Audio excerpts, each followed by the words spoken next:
Good afternoon, everybody.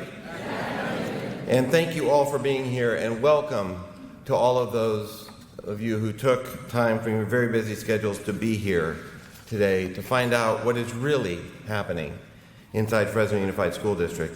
As the video we just saw clearly demonstrated, this is a district focused in one direction, a direction of growth, progress, and good financial health, with a clear concentration on its students. We are on the right track, and we can stay on the right track so long as we keep our attention on what matters most, our youth.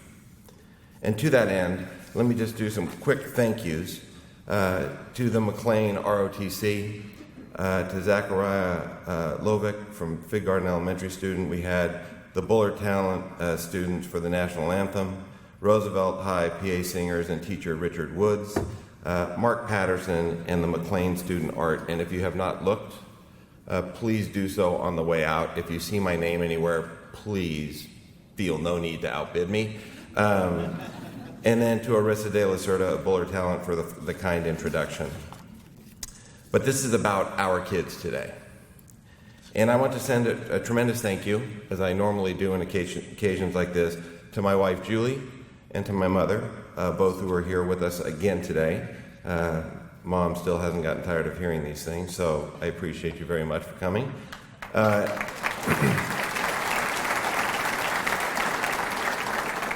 And of course, I want to thank our Board of Education, because it is our Board of Education who, over the years, has worked tirelessly to support the youth in this community and the youth of our district, and I will make some more comments about that later in my talk.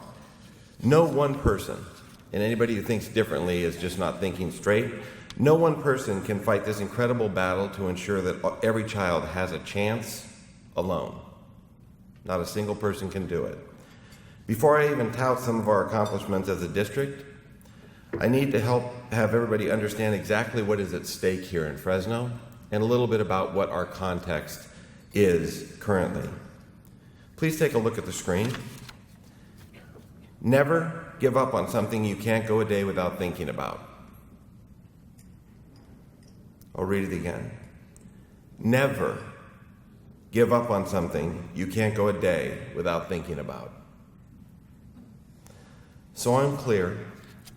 I get up every day thinking about the youth of our city, and Sir Winston Churchill's words should inspire, motivate, and frankly frighten most of us each day. Many of us grew up in households where someone knew this quote and shared it, or something very similar to it was used, some catchphrase, some inspiring words were used frequently to encourage us in our lives from our parents, grandparents, aunts, uncles, guardians, all of whom help to provide 3 square meals, guidance, and frequently, and always when necessary, firm direction. Unfortunately, this isn't the case for many of our students.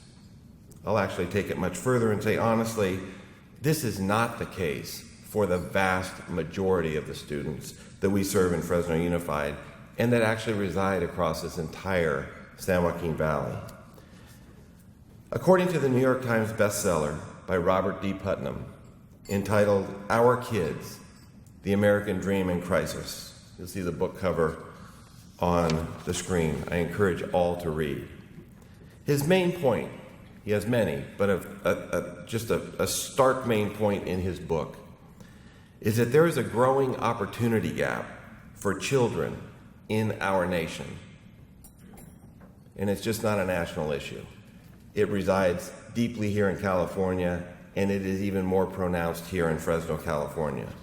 The norm changed significantly in the last 40 years. What once occurred for your parents, for many of us, doesn't mean that this will automatically again happen for the next generation. And largely that is what angst in the community, problems at home, struggles between class, all of that is all about, is we're not recognizing that the opportunity gap has actually widened dramatically. Let me read a few things from Putnam.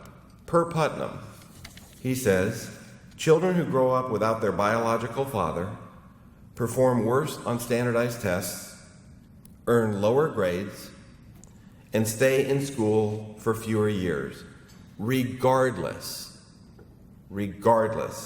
of race or class. Further, they are also more likely to demonstrate behavioral problems such as shyness and aggression, as well as psychological problems such as increased anxiety and depression, all of which we know has a dramatic impact on their approach to school and what goes on inside a classroom, and certainly their academic performance. It makes it, at a minimum, difficult. Further, he says, children who spend part of their childhood in today's world in a single mother home are more likely to have sex earlier and become young, single parents themselves, recreating the cycle. And in fact, this is where we get the generational curse, the intergenerational curse. And it plays out daily right here in Fresno. It plays out in our classrooms, our schools, and our whole valley floor. The only solution to these issues that are so deeply rooted is concentrated education. But that is simply not enough. We have been fighting concentrated poverty with concentrated education for a number of years, and we've been getting results, but it's not enough to actually lift Fresno onto the arc and the trajectory we want our city on. The only solution for these issues is concentrated education coupled with very strategic and deep partnerships with the right partners. Sadly, these unfortunate issues that I talked about earlier are deeply, deeply rooted in our community. It didn't happen overnight. And Fresno Unified, as we know, is the home of the nation's poorest zip codes with children, and as such, our children face these issues. When I read this book, I was reminded, the Putnam book, I was reminded of what David Coleman, the CEO of the College Board, said at the annual convocation we held of nearly 10,000 employees at Save Mart Center back on August 12th. He said, quote, "The biggest determining factor in the success of a child is a caring adult saying, 'I believe in you.'" God, that sounds simple. Think about your own lives. Think about your own trajectory. Think about what spurred you on to try something new and different, difficult. It probably had something to do with somebody you respected, some caring adult saying something like that, "I believe in you."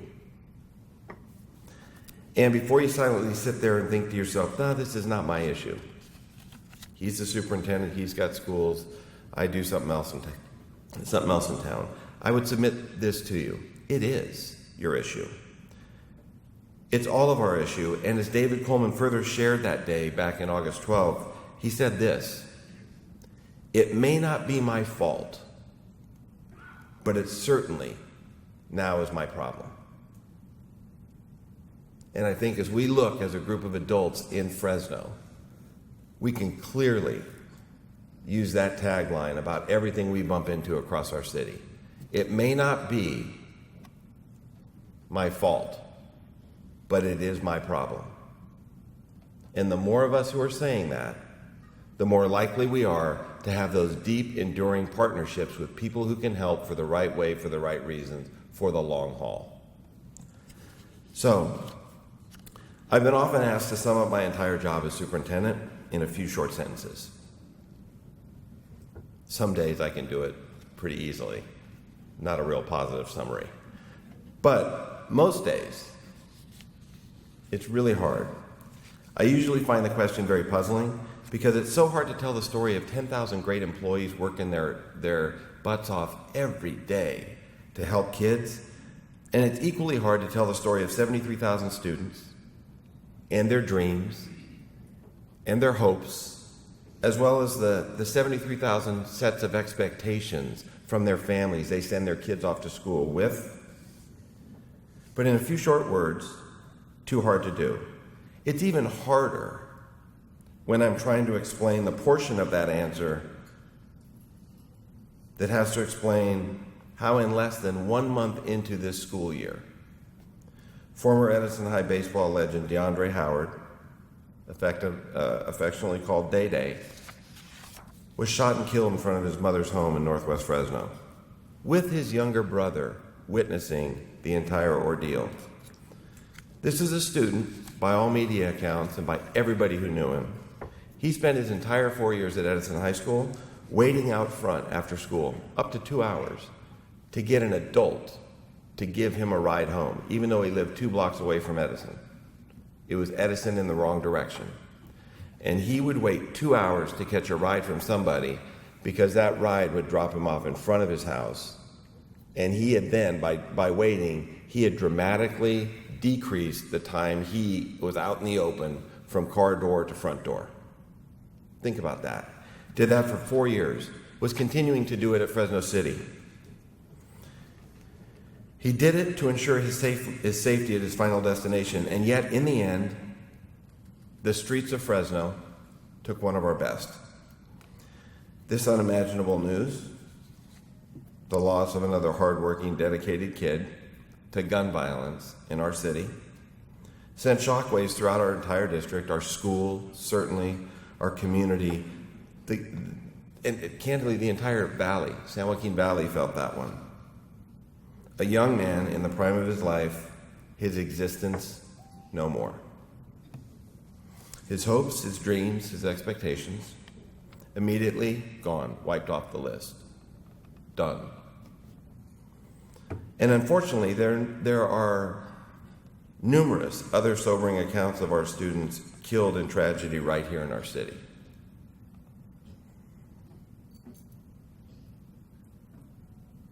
I'm tired of memorial services, putting flowers down, gathering to grieve, because it doesn't change the fundamental composition in society that's leading to this.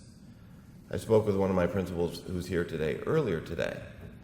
She sadly had another student commit suicide over the weekend. Asked her how she was. And one of the things she said was, I'm okay. And what bothers me is that I'm okay. Because this happens enough that it's almost automatic. I know what to do. That's not a city we should all want to live in, where death of young people is so frequent and so commonplace that we pause, we treat it as an act of another thing we need to do, and move on. As I sit here and look back at 10 years I've been here, now almost 10 and a half, it's only human for me to reflect. One of the reasons I wake up every morning thinking about Churchill's quote is because often I wake up from dreams or candidly nightmares about the students we've lost. There are so many others like Day Day out there that are counting on us to make this city and this district as a central core component of what happens for civic life and urban life in the city of Fresno, a better place, so that they can have a proper ending to their story, an uplifting, a quality ending, a positive ending, not a life unfulfilled. Take a look at this short video.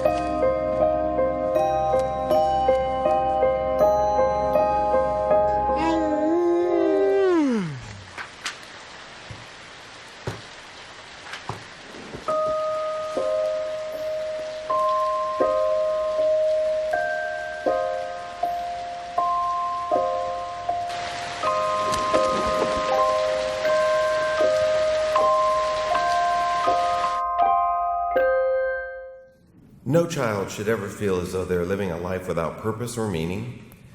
And when that stork revisits the baby when he's all grown up and working on what appears to be a dead-end job, not too enthusiastic about it, the stork appears disappointed at the promise unrealized and flies away into the night.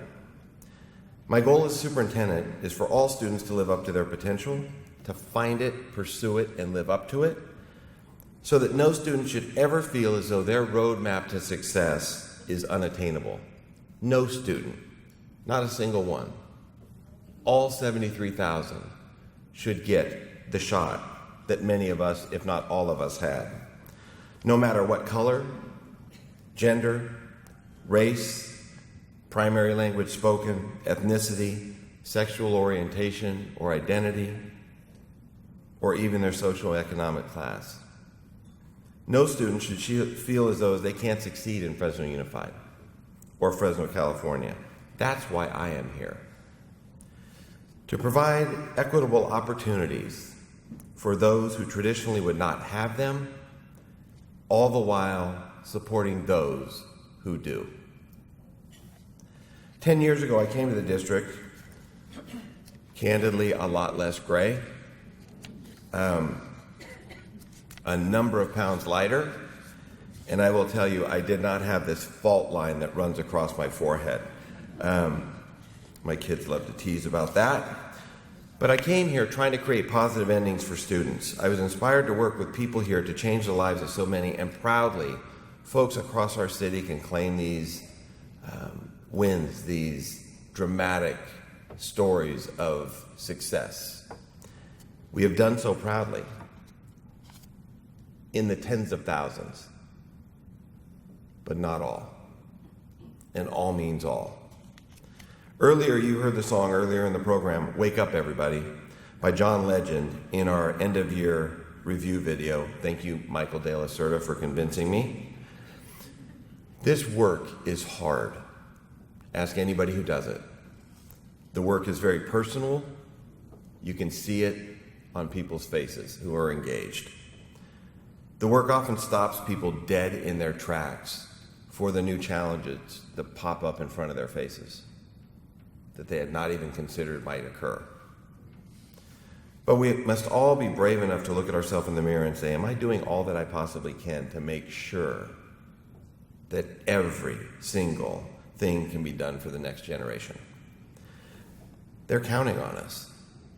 Every one of those kids, pre-K to senior, all the way through to community college, to Fresno State and UC Merced, first job. They're counting on us to get them ready. Why is this important, you ask? I just told you about Day Day. If that's not compelling enough to raise your awareness, how about the fact that African American and Hispanics comprise an overwhelming percentage of our prison system nationwide, certainly in California, even though African American and Hispanics only make up about a quarter of the United States population. Overwhelmingly in prison, a quarter of our population. 66% of the students in Fresno Unified are Hispanic and Latino. When you couple that with about 9% African American students, you're now looking at 75% of our students are black and brown. 3/4. If we don't do something, they will become part of that prison system, which is dead end on so many fronts, I shudder to think about it. One of the most shocking facts in Putnam's book is a little long, but I'm going to read it to you because it matters. Here's what he says, quote, intellectual and social-emotional development are inextricably intertwined from an early age. That's why I so thank the board for investing so deeply in early learning. Intellectual and social-emotional development are inextricably intertwined from an early age, and research has shown so-called non-cognitive skills, things like grit, social sensitivity, optimism, self-control, emotional stability. All of these are incredibly important for life success. They can lead to greater physical health. They can lead to school success, college enrollment, employment, and better lifetime earnings. And very importantly, they keep people out of trouble and out of prison. So, while our group of African American and Hispanic kids are continuing to move down the pipeline and reap the benefits of some of the work done in Fresno Unified, they don't have many places to go upon graduation. We've been working closely with our partners at the community college system, and we've said this privately. We've been more public in my boardroom, but it's time to be even more public so. Chancellor Stewart knows it. President Azari knows it. It's no secret. But I do not say this to be pejorative. I say this so that our community helps to recognize another part of our issue so that we can all rally around State Center Community College in a positive way to help them with their work as well. And here's what I want to say. Our graduates, 75% of our kids who are black and brown, frequently will enter a community college system here locally that's underperforming both in their training programs and their academic programs. It's supposed to be a 2-year program, but they're measured on a 6-year graduation rate. And the 6-year graduation rate for a 2-year program for black and brown kids is under 20%. Think about that misalignment in Fresno. 3/4 of the youth I serve as superintendent that our board is working so hard to support move into a place that has very abysmal results for them completing or transferring to Fresno State or UC Merced. So I've said that privately for a while, and now I must say it publicly. Fresno Unified, here is my promise to State Center Community College.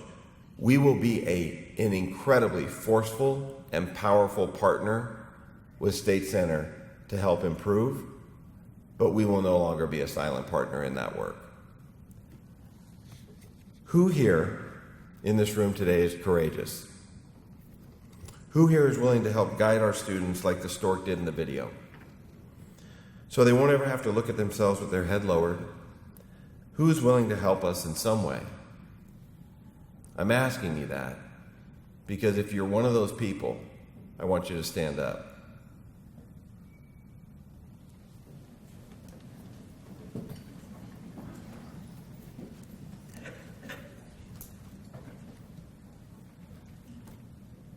Look around. Take some good mental images. I'm doing the same damn thing up here. I see all of you. Right? This is some deep built-in partnership and support that we can do better to pull together for our kids in this community. Thank you for the bravery of standing up. Please sit. I'm halfway through. Okay. It's awesome to actually see you all stand up. Truly, this work, this is our real purpose in life.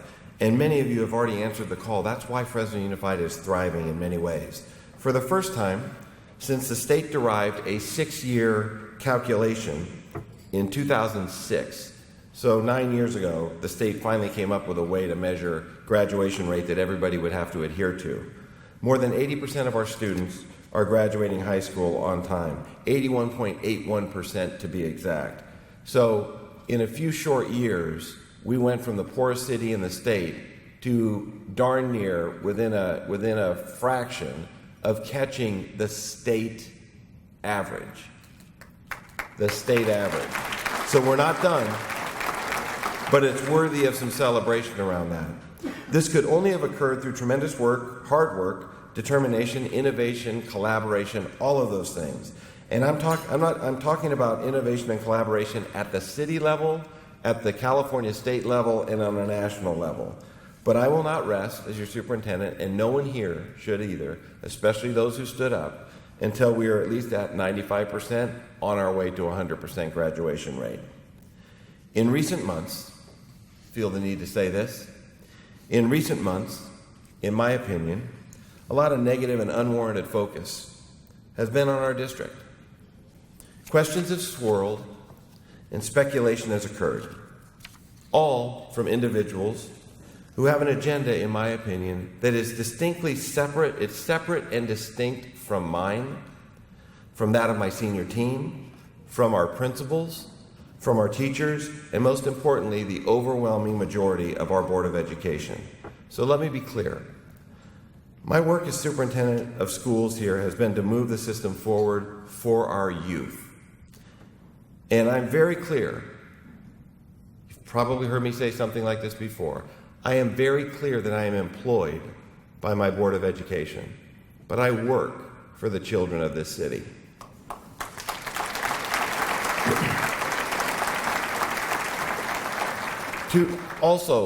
We get to provide opportunities for students to make sure employees of the largest district on the Valley floor have all the support that they need to feel empowered in their jobs, to have a financial system that is strong enough that we can weather financial storm and create safe haven for students, which is critical.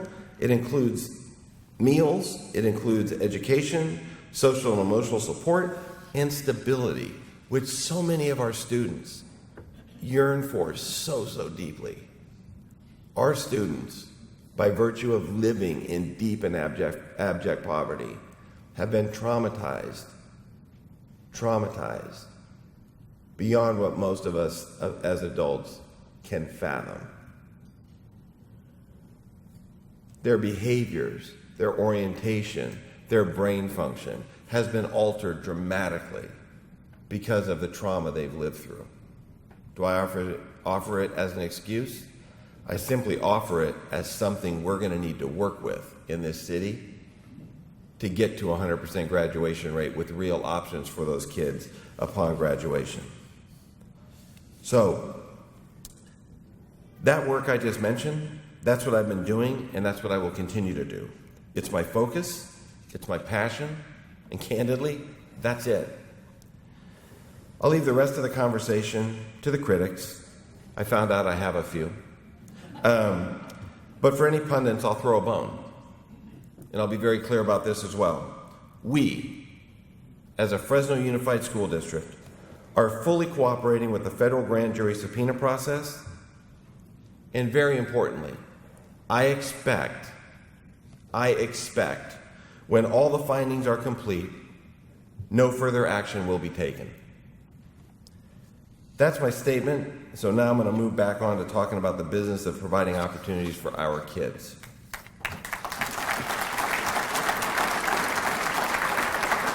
Amazing things are happening in Fresno Unified. Leadership and collaboration amongst board members, as well as with senior staff. Through that, we've made remarkable progress. We've pulled district distinct levers to get us to this point over the past 6 to 8 years. Levers that are largely unseen to the public. So I want to take a little bit of time to explain what some of that is today. I feel like I got to categorize this a little bit and actually highlight a bit of what this board does to help you understand what this work is and what the outcomes ultimately are and can be. I also do it because it's quite easy for a community to lose sight of a collaborative board's power in working together to protect our kids and working with staff to make it all happen. Keep in mind that everything I'm about to say leads back to keeping the rights of our students for them to have a high quality education. Everything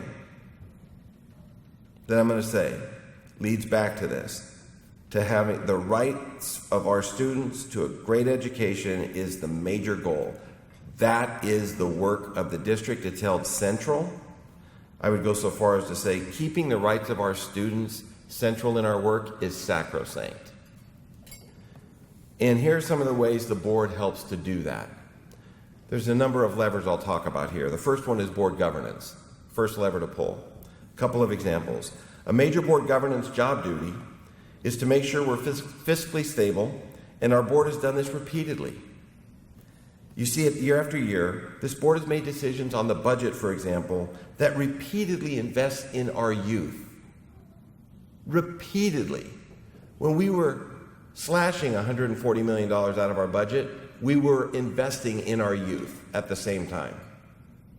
Reprioritizing and investing in our youth, which is by far one of their biggest policy decisions they make every year. Secondly, in the world of governance, governance is outlined, the governance folks outlined and helped to implement our facility master plan, driven by the board. And that plan was directly linked to a bond measure, Measure Q, that in 2010, when no one else was going out for a bond, passed in this community with over a 76% approval rating. And that measure has provided a dramatic facelift to the schools of this city. Lastly, the board adopted an implementation of the district data dashboard way back in 2008. We look at it every fall. Back in 2008, 7 years ago, our board has been looking at between 42 and now 55, I think, different indicators every year. And that dashboard enables the board to successfully monitor our overall progress of the year and have a conversation with me and the staff about what do we need to do next.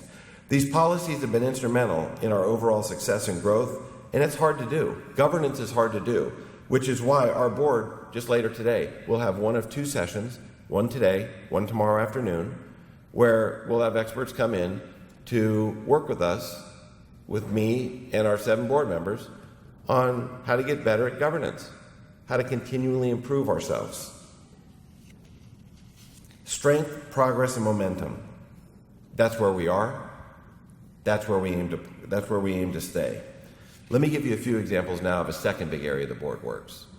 The board works in an area of policy, board policy. First, they adopted a policy that outlined the core beliefs and commitments of our district. Here's what we're about, here's what we expect, here's how we expect it to be.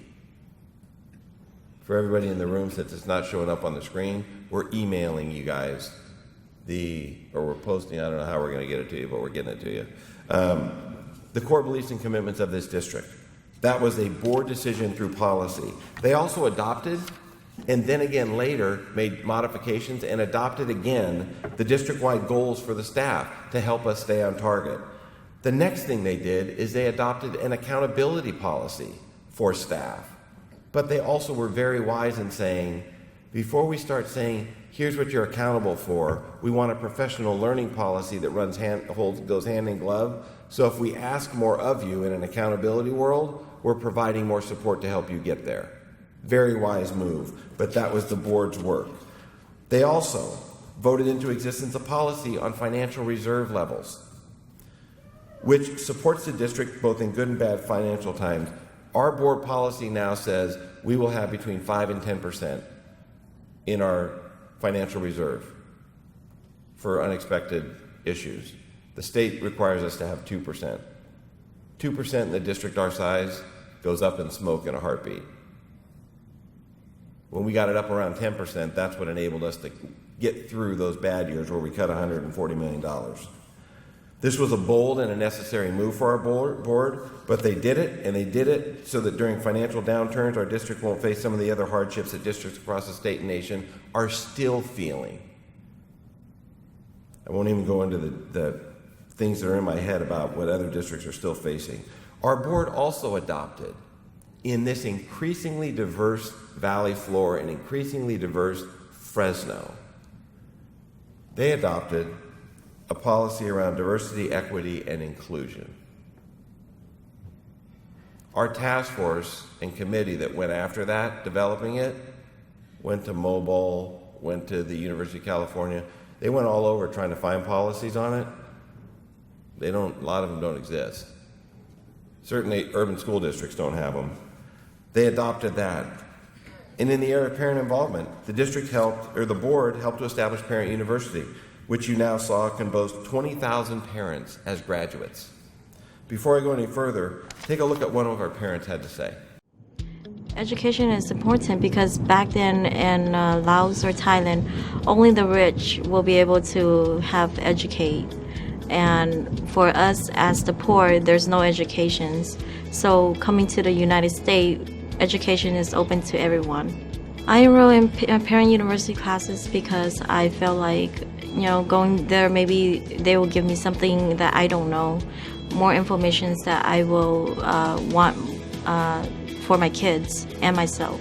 One thing I bring is leadership, and leadership I share with my husband as well, and we both are doing our role model as good parents so that our kids will learn from us as well. I have 3 children enrolled in Fresno Unified, and it's important for them to excel in school because I want them to have a great future of their own. I would want to thank all the supporters who donate money for the scholarship for students. All the student needs every dime nickel. It counts as something for them to have higher educations. What Parent University does is not just encourage and educate, but it creates in our families a demand for a higher level, higher quality school district. We went into building Parent University knowing that we wanted to create a demand back against us for higher quality services.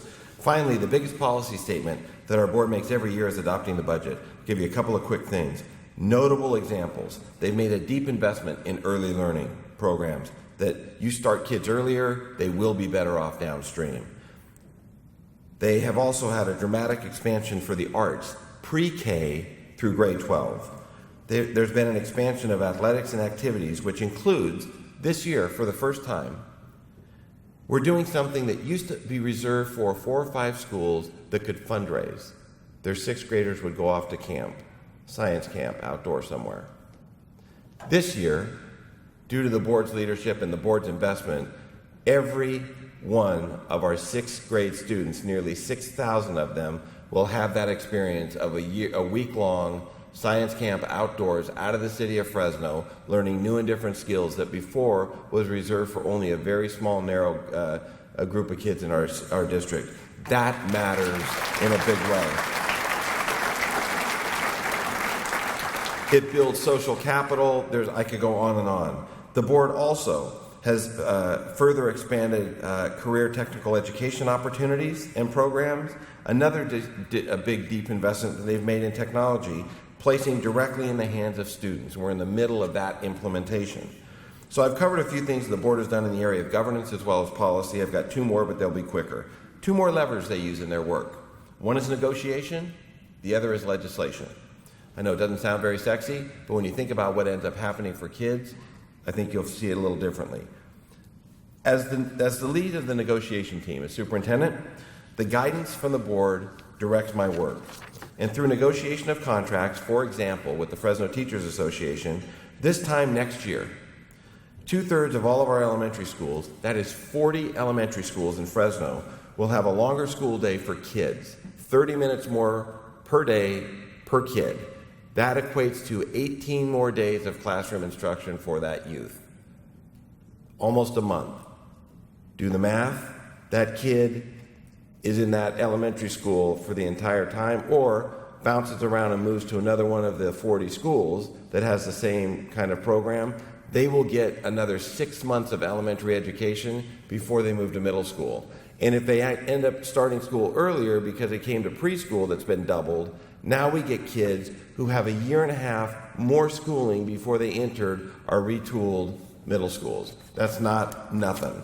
And it matters a lot. So let me tell you right now, we have 30 of those schools in operation right now. That means over 20,000 elementary kids are getting that experience of another 18 days of schooling this year, right now, because of a negotiated contract our board led. And I'm so deeply appreciative for them for doing that.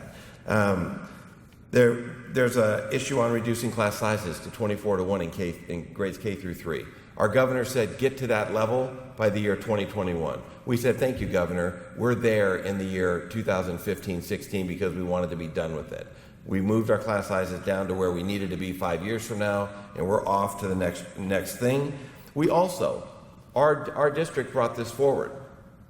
We don't want to have combo classes where we share 5th and 6th grade kids in the same class, no matter how gifted the teacher, because some of the new standards made those 2 grades pretty complicated to have a core or to have a combo class. So we do not have 5th and 6th grade combo classes because it's not good for teachers and it's not good for kids. We did all of this through negotiation the entire time, all the while boasting that we have, as career earnings, the highest paid teachers on the Valley floor. We have an offer as a last best and final on the table that actually continues to make that true. We feel phenomenal about where we are. All of our other associations have settled, and we like that as well. Our board has always kept a bottom line on making it all budget out and pencil out, but keeping our people at the high end of the salary so we're attractive, having great reserves so we can weather the storms, and also having plenty of money to invest in kids matters in a big, big way. So that's negotiation. They don't always get the credit they deserve. Almost, let me say it differently, the board never gets the credit they deserve for the hard work and decisions that they make day after day. The last one I'm going to talk about is legislation. The board is active where legislation can help us, and they also are active when legislation can hurt us. I'll give you a couple of examples. With their unwavering support, we were able to, along with a group of other urban districts and districts with a lot of poor kids, we were able to work through the State House in Sacramento and get what is now called the local control funding formula, which sends disproportionate money to a district like ours. We get more money for poor kids, more money for English learners, and more money for foster youth. That allows us to do things we were never able to do before, and candidly, our governor was right behind it. Our governor signed it. It is law. It's the way it's going to work around here for a long time until somebody dares to try to undo that. Our board was instrumental in pushing us in that way, and I thank them so much. Also, if I move, I'm going to give you two examples moving to the federal level. We took advantage of something called, at the federal level, the community use provision in the food services world. Sounds kind of funky, community use provision, what's he talking about? This allowed us to be the first big urban school district in the state of California to feed all of our children breakfast and lunch every day for free, regardless of income. That's another big deal that happened. And I will also say, finally, our board over time has been incredibly supportive of me as superintendent and some district partners in a group called CORE in what was a multi-year process to create and have approved by the Federal Department of Education, Secretary Duncan and his team, an accountability waiver from the federal government. We did not run away from accountability. We actually ran to it. We said, hold us accountable for more. Hold us accountable for the right things that will move our kids that we know they need help with. So we actually have more metrics that we're held to account by the federal government, and more kids are included. In Fresno Unified alone, because of the way we're doing it, another 13,500 kids are going to be counted and talked about as part of our federal waiver. And one of the big things that's talked about in our waiver as a category is social emotional learning. Those same things that Putnam called out earlier as being critical, we built into our waiver and said we want to measure this, we want to figure out how we can improve it for our youth, because we know it will have a big deal, a big effect downtown. And beyond that, most importantly, in our waiver, we created a way to support our schools, not beat them up if they ever show signs of struggle or slippage on some of the metrics. Beating people up, telling them they're awful, and threatening them with school closure, not a real positive way to motivate. But if something's off the rails and you say, hey, I've got a great school in San Francisco or in Long Beach or here in Fresno, we could partner you with another bunch of colleagues who are doing it in a different way, that breathes life into our system. And candidly, the entire waiver is good for our kids. Finally, this is the last area. 6 years ago, we were heading into this downturn. 09.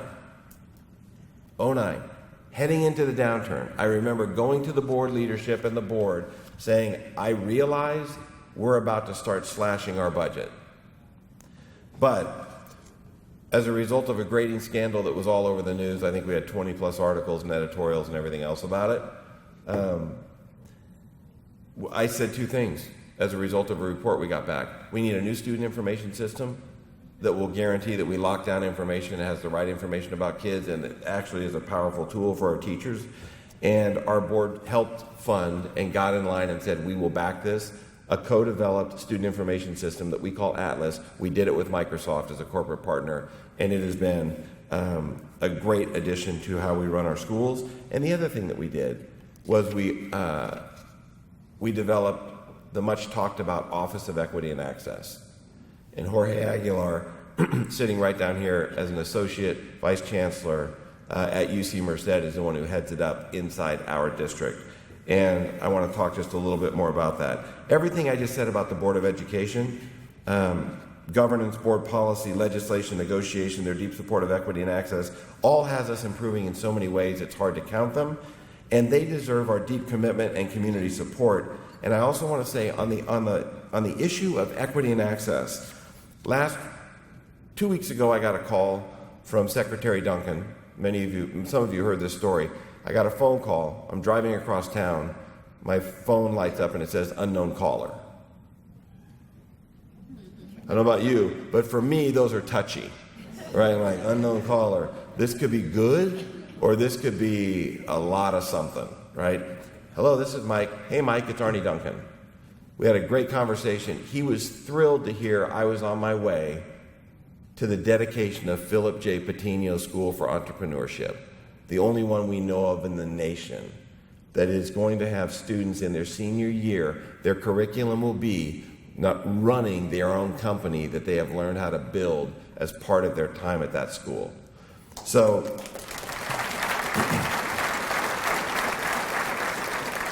that phone call 2 weeks ago landed me last Wednesday, 6 days ago, in a meeting in San Francisco with U.S. Secretary of Education Arnie Duncan. Please watch your screen. I want to thank the Fresno community and UC Merced for all the hard work around equity and access. At the end of the day, this is not just about education, it's about transforming the life chance of kids, and the only way we get there is by driving this equity agenda. Thanks for your leadership. You saw the book he's holding, right? The little blue book. That's the same blue book you have sitting on your chairs or sitting when you came in today. That is your gift to us as a result of 6 hard years of work. The American Institutes for Research documented the work. It covers about the first 30% of the work that we've done with our partners at UC Merced. There's a lot more to go. But that equity and access work has driven a lot of our improvements in so many ways that we talk about it. But also, we talked to him about social-emotional learning. In a private briefing for about 35 minutes, here's where we are with social-emotional learning in our waiver, Secretary Duncan. He then went out and gave his speech at the Commonwealth Club of California in San Francisco. No fewer than 2 or 3 times, he said the SEL work, social-emotional learning work, that the core districts, of which we are a proud leader, that the core districts are doing has national implications because no one else is doing it. And that is, he shared his excitement about our work with UC Merced, and this is stuff that's coming right out of Fresno because we're trying something new. Remember I mentioned earlier today what Putnam said. I'm going to say it again. Quote, that the intellectual and social-emotional development are inextricably intertwined from an early age. Research has shown that so-called non-cognitive skills of grit, social sensitivity, optimism, self-control, conscientiousness, emotional stability are very, very important for life success. They can lead to greater physical health, school success, college enrollment, employment, and lifetime earnings, and they can keep people out of trouble and out of prison.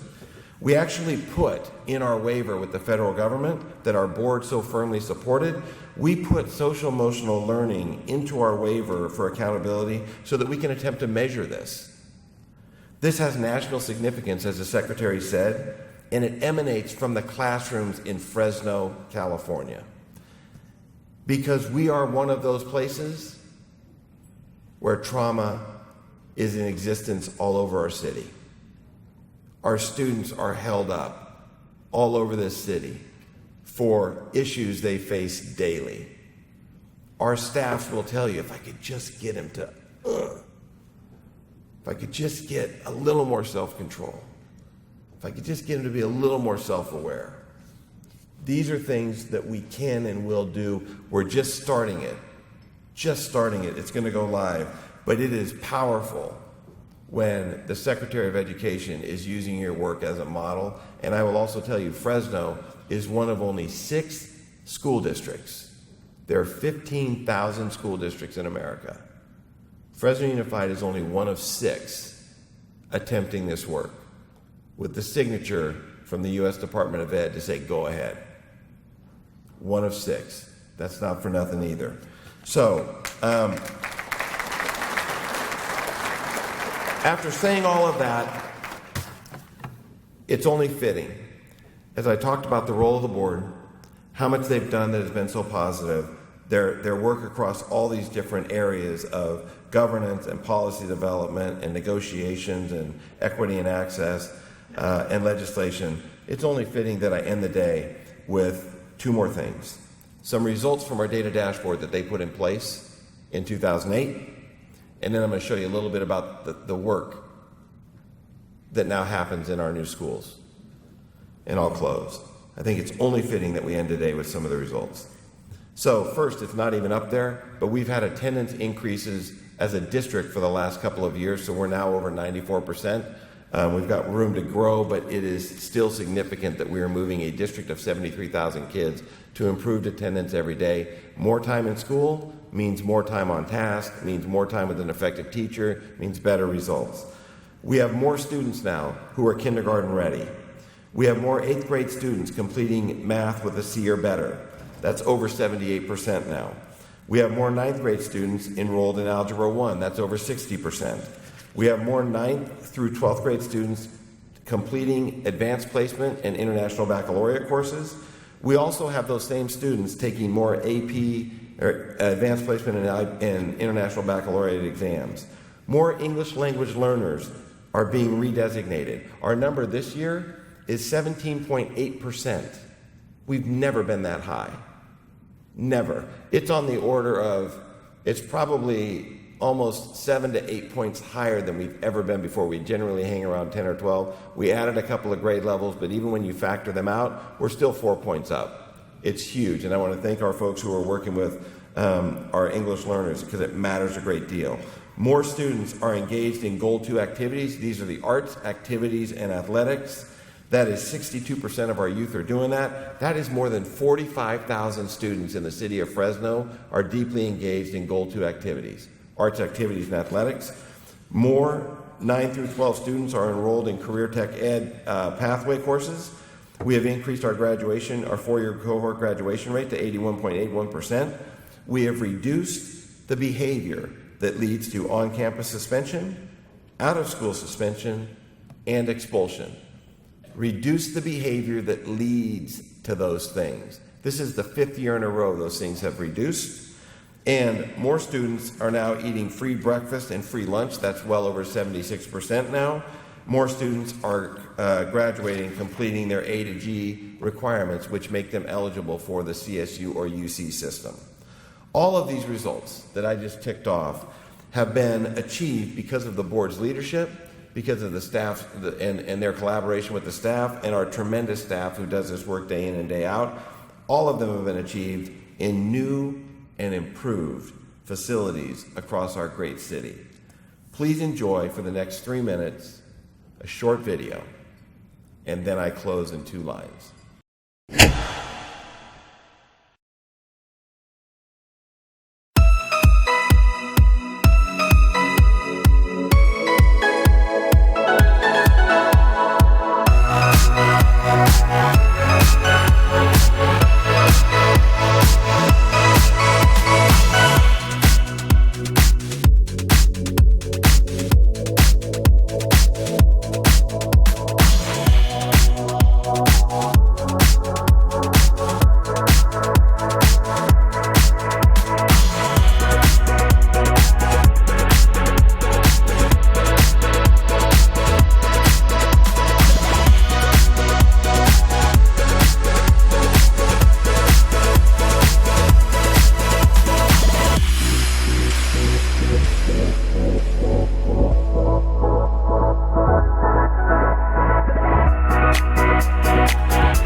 So with that, ladies and gentlemen, I just want to say thank you for being here. Thank you for partnering with us. I look forward to sharing some exciting work that we are working on now, but that is for our next time together. Thank you for your deep, deep commitment to the youth in our city. Thank you for your work that you will complete this year on behalf of our youth. I appreciate all of you, sincerely and deeply, all of you, for giving of your time and energy to be here today. On behalf of the youth in our city, thank you and God bless. Thank you, Superintendent Hansen. Oh, what a very inspiring update, the progress of our district, and I hope each of you were as inspired as I was. We have some good news to report at the end of our luncheon. I'd like to invite the board members up to join us here before we all leave today. I'd like to report on behalf of the students of Fresno Unified the results of our donations today. I think that we've got a check to present. I'm hoping that we do. I see it coming. Zechariah, you on your way? Here you come. Very good. You look very excited. I don't know. How about a microphone for you? You can stand right here. Do you know what it says? No? Okay. Well, let's turn around. Maybe you can take a sneak peek. Oh, wow. Looks like $25,000.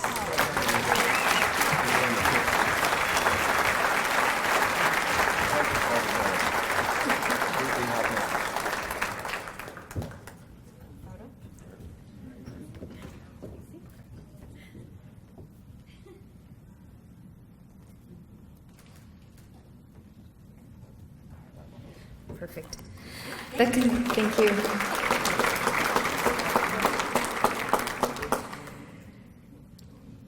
On behalf of Superintendent Hansen, our board members this afternoon, we would like to thank you again for being with us this afternoon and for your support of our students and our district, and enjoy the rest of your afternoon. Thank you.